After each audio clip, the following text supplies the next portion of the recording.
Red book లో నేను ఏం చెప్పా, రెడ్ బుక్ గురించి నేను చాలా క్లారిటీ ఇవ్వాలనుకుంటున్నాను ఈరోజు. నా ప్రతి స్పీచ్ చూడండి, ఎవరైతే చట్టాలు ఉల్లంఘించి కార్యకర్తల్ని ప్రజల్ని ఇబ్బంది పెట్టారో వాళ్ళని నేను వదిలిపెట్టాను అని స్పష్టంగా హామీ ఇచ్చాను. మళ్ళీ రిపీట్ చేస్తున్నా, చట్టాలు ఉల్లంఘించిన ఓకే. జోగి రమేష్ గారు అబ్బాయి ఏం చేశాడో ప్రజలు తెలుసుకోవాలి.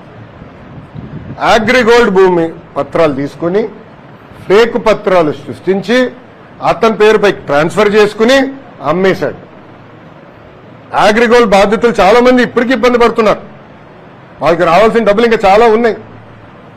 అగ్రిగోల్డ్ భూములపైన ఫేక్ పత్రాలు సృష్టించి అమ్మేశాడు, డబ్బులు సంపాదించాడు. అంటే యాక్షన్ తీసుకోకూడదా తెలుగుదేశం, జనసేన, భారతీయ జనతా పార్టీ ప్రభుత్వం? రేపు లిక్కర్లో కూడా యాక్షన్ తీసుకుంటాం, ఇసుక దండాల్లో కూడా యాక్షన్ తీసుకుంటాం. అంటే అడ్డగోలుగా ప్రజల భూమి దోచేసినా మేమేం పట్టించుకోకూడదా? మేము ఆనాడు హామీ ఇచ్చా, ఊరూరు మాట్లాడా ఎర్ర బుక్ గురించి. ప్రజలకి నేను హామీ ఇచ్చా, ఎవరైతే చట్టాన్ని ఉల్లంఘించారో వాళ్ళని నేను వదిలిపెట్టే ప్రసక్తే ఉండదు అని నేను ఊరూరు మాట్లాడాను స్వామి. ఎర్ర బుక్ పట్టుకుని తిరిగా చూపించా ప్రజలకి.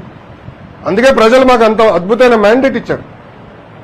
దాని ఒక్కవల్లే కాదు, అందరం కలిసికట్టుగా పోరాడడం, దాంట్లో భాగంగా రెడ్ బుక్ ఒక మ్యాండేట్ మాకు. నేను ఊరూరు చూపించా రెడ్ బుక్, నేను ప్రతి పబ్లిక్ మీటింగ్ లో చూపించా. ప్రజల నిన్న ప్రతి నియోజకవర్గంలో మేము గెలిచాం. సో ప్రజలు మాకు అంత క్లియర్ మ్యాండేట్ ఇచ్చారు. సో ప్రజలు కూడా చాలా క్లియర్గా ఉన్నారు, ఎవరైతే తప్పు చేశారో వాళ్ళని వదిలిపెట్టొద్దని క్లియర్గా చెప్తున్నారు.